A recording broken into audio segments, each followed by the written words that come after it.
자, 오늘은요, AI 훈련에 대한 우리가 알던 모든 걸 어쩌면 완전히 뒤집어 버릴지도 모르는 아주 획기적인 아이디어를 하나 가져왔습니다.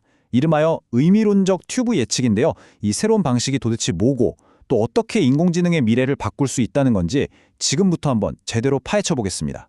자, 한번 상상해 보세요. 만약에 16배나 적은 데이터만 가지고도 지금처럼 강력한 AI를 만들어낼 수 있다면 어떨까요? 이게 바로 오늘 이야기의 핵심 질문입니다. 만약 이게 정말 가능하다면 이건 AI 개발에 들어가는 어마어마한 데이터와 컴퓨팅 자원 문제를 한 방에 해결할 수도 있는 그런 열쇠가 되는 거죠. 자, 그럼 이 대단한 아이디어가 왜 나왔는지 알려면 지금 AI 개발이 어떤 문제에 부딪혔는지부터 알아봐야겠죠? 이걸 바로 AI 스케일링의 벽이라고 부릅니다.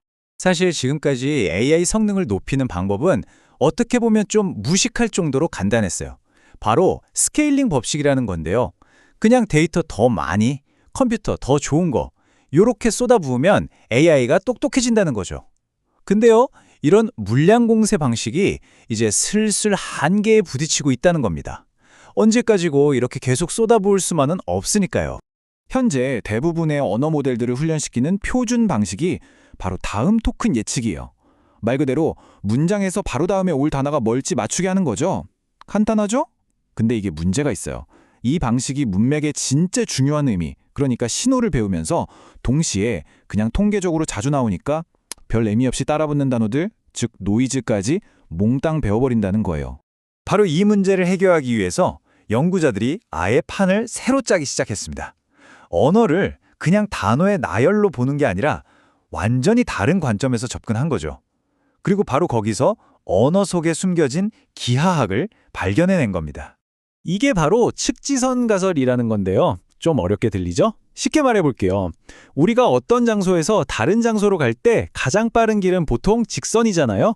그것처럼 의미가 자연스럽게 이어지는 문장도 이 복잡한 의미의 공간 속에서 가장 똑바르고 효율적인 길, 즉 측지선을 따라간다는 기가 막힌 아이디어입니다. 자, 여기 이 그림을 보시면 아 하고 감이 오실 거예요. 보세요. 파리에서 프랑스로 가는 이 경로의 모양이랑 로마에서 이탈리아로 가는 경로의 모양이 거의 똑같죠? 정말 신기하지 않나요? 그러니까 의미가 흘러가는 데에도 이런 일정한 기하학적인 패턴이 숨어 있다는 걸 보여주는 겁니다. 그럼 한번 비교해 볼까요? 기존의 물량 공세 관점에서는 언어를 그냥 뚝뚝 끊어지는 단어들의 나열로 봤어요. 그래서 다음 단어, 그 다음 단어 이렇게 통계적으로 예측했죠.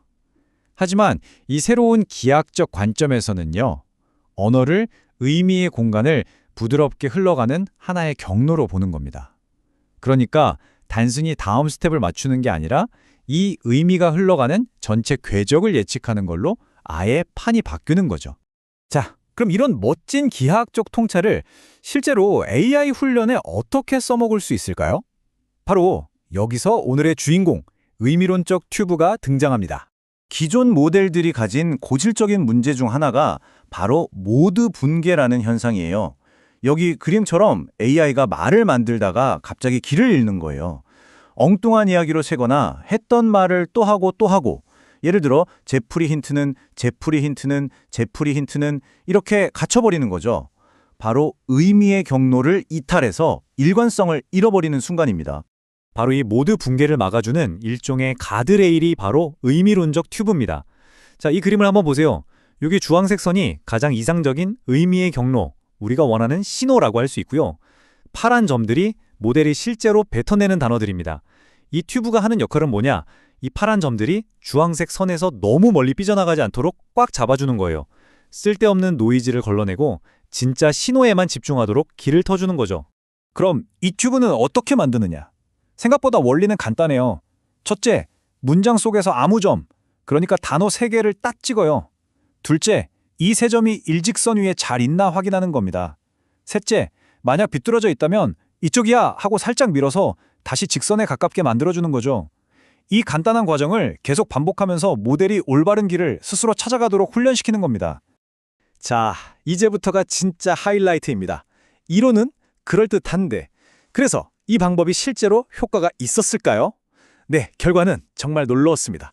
한마디로 기존의 스케일링 법칙을 그냥 박살내버렸다고 할 수 있죠. 핵심 습관은 바로 이겁니다. 16배. 이게 무슨 말이냐면요. 이후 임의론적 튜브를 썼더니 기존 방식에 필요했던 데이터의 딱 16분의 1만 가지고도 똑같은 성능을 냈다는 거예요. 와, 이건 정말 엄청난 거죠. 말로만 하면 안 믿으실까봐 여기 데이터가 있습니다. 이 그래프가 모든 걸 말해주죠. 주황색 선이 바로 의미론적 튜브를 적용한 모델인데요. 훈련 데이터 양을 확 줄여도 정확도가 거의 그대로 유지가 되죠. 그런데 파란색 선, 그러니까 기존 방식은 없대요. 데이터가 줄어드니까 그냥 맥없이 무너져 버립니다. 차이가 확실하죠? 이게 또 어느 한 군데서만 잘 나온 게 아니에요. 코딩 문제, 수학 문제, 심지어 상식 퀴즈까지 이렇게 다양한 6가지 데이터셋 전부에서 이 주황색 막대, 즉 의미론적 튜브 방식이 기존의 파란색 방식은 물론이고 다른 고급 기법이었던 녹색 방식까지도 일관되게 압도하는 걸 볼 수 있습니다. 근데 더 놀라운 게 있어요. 그냥 정확도만 높아진 게 아니더라고요. 이 표를 한번 보세요. 기능적으로는 똑같은데 하나는 흔한 패턴이고 다른 하나는 엄청 드물게 나오는 패턴이에요. 기존 방식은 드문 패턴에선 거의 힘을 못 쓰죠. 그런데 의미론적 튜브 모델은 보세요. 흔한 패턴은 물론이고 이렇게 가끔 나오는 희귀한 패턴까지도 기가 막히게 학습해냅니다. 이건 모델이 그냥 답만 외운 게 아니라 미묘한 뉘앙스란 다양성까지 제대로 이해했다는 뜻이거든요. 자, 그럼 이 연구가 대체 AI의 미래에 어떤 의미를 갖는 걸까요?